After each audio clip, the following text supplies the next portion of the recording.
Okay, so we've had a rough 2 days with predators. I don't know if you can see through here. One of them is no longer an issue. That's Rafit's. That tan there. It started with, yesterday when we had guests and there was little kids and the giant bear decided to show up. Now we didn't see him, but he was breaking brush, not 60 feet away from the little 8-year-old kids. And I ran out there to see what he was doing, and the cat was hiding, the ducks were hiding, so apparently he was looking at some people he shouldn't have been. And then, this is the same bear that's been around and been around. And then, that evening, had people not shown up to visit kind of late, we came down here and there was a coyote standing right by the chicken yard. And it did not scare. We yelled. I got the dogs to run over there and bark. Coyote did not care. Just stood there and stood there and stood there. Finally, just kind of sauntered off down the trail. The hackles were up and everything. It was kind of spooky. And then, so had people not been there, and this often happens, had people not been there, I would have eliminated that coyote, because ones that are not afraid and don't leave when asked politely get eliminated. So I knew I kind of made a mistake, and these guys would have been okay with that, but you just don't want to do that when people are there.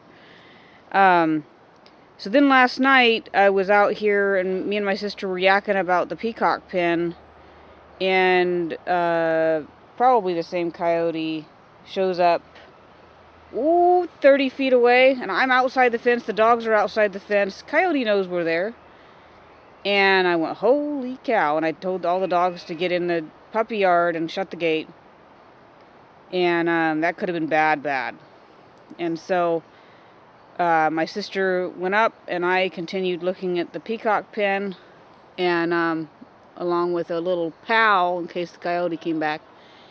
And so then the next time, now I'm at the other end of the peacock pen area, which is right by my rabbits. And the coyote shows up 20 feet away. And I'm over there rattling tape measures and talking to myself and making measurements. And she pops out, and I see her out of the corner of my eye, and she turns and leaves. And so I went, okay. And so I dingbatted a little bit longer, and back she comes. And then she came no more.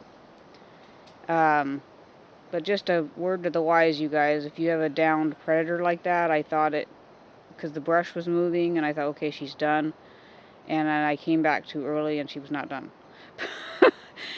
So, wait longer before coming back to check to see what happened. Luckily, she had scarpered off into the woods, and wasn't right there when I came to look. But now look at, first thing this morning, this is horrible because it's zoomed up. I don't know what their obsession is with this stupid hole my sister dug for soil for the garden, but coyote tracks again.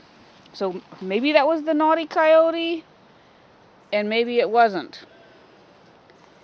So this is the problem with not getting them when you should. But that one definitely needed to go last night because she was back 3 times in 30 minutes. So she was looking for trouble.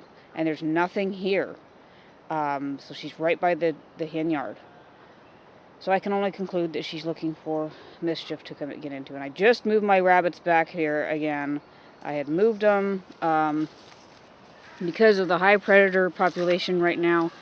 And I put them in some rabbit towers. And unfortunately, we had a broken leg yesterday. So that was how we started the day. Some days homesteading are not fun. So I put them back here again, and I did this stupid safety device, which is better than absolutely nothing, but not much. I just put a piece of hog panel over the top of... I can save 2 of the rabbits, not 4. Sorry, Prince Charming.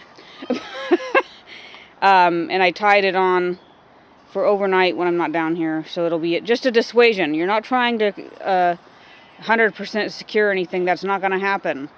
But just to dissuade, make it a little bit hard for them.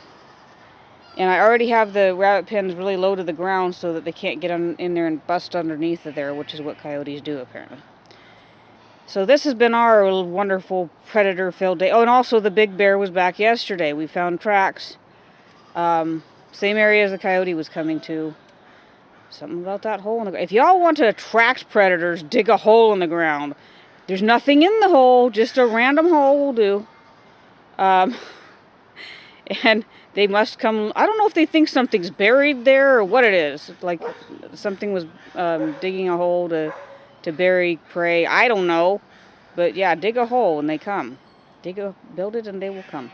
So anyway, that's what we've been up to. And minus 1 coyote. I can't really reach her where she's at. I want to just see what sex it is.